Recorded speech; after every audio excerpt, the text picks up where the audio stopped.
आपण जेव्हा लॅपटॉप किंवा कॉम्प्युटर वापरतो तेव्हा कीबोर्ड आणि माऊसचा वापर हा करावाच लागतो. पण भविष्यात एक दिवस असा येईल जेव्हा तुम्ही कीबोर्ड आणि माऊस शिवाय लॅपटॉप वापरू शकाल.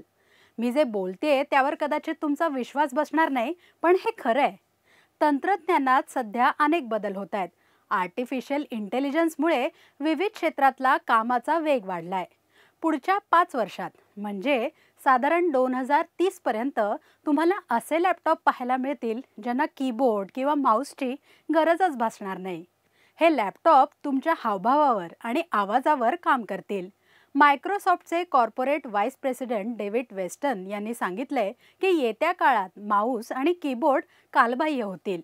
मायक्रोसॉफ्टने यूट्यूबवर एक व्हिडिओ शेअर केलाय. त्या व्हिडिओमध्ये आगामी काळात विंडोज कसं वापरलं जाईल हे दाखवण्यात आलंय. मायक्रोसॉफ्ट विंडोज 2030 विजन असं शीर्षक देत हा व्हिडिओ शेअर करण्यात आलाय. आर्टिफिशियल इंटेलिजन्समुळे संगणक आणि लॅपटॉपशी संवाद कसा साधता येईल हे व्हिडिओत दाखवण्यात आलंय.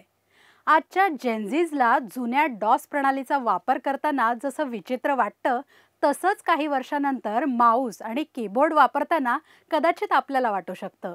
2030 पर्यंत लोक त्यांच्या संगणकाचा वापर आवाज आणि हावभावांद्वारे करू शकतील. संवाद साधण्याचा हा सोपा मार्ग असेल. लोकांना त्यांच्या डेस्कटॉप आणि लॅपटॉपवरून इतरांसोबत बोलता यावं यासाठी मायक्रोसॉफ्टचे प्रयत्न सुरू आहेत. विंडोज आणि ऑफिस सारख्या त्यांच्या उत्पादनांमध्ये मायक्रोसॉफ्टने कॉपिलॉट AI चॅटबॉट जोडलंय. हे कॉपिलॉट असं म्हणत आपण कॉम्प्युटरवरून हे चॅटबॉट वापरू शकतो. यामुळे सिस्टीम सेटिंग्स बदलणं किंवा इंटरनेटवर माहिती शोधणं सोपं होईल.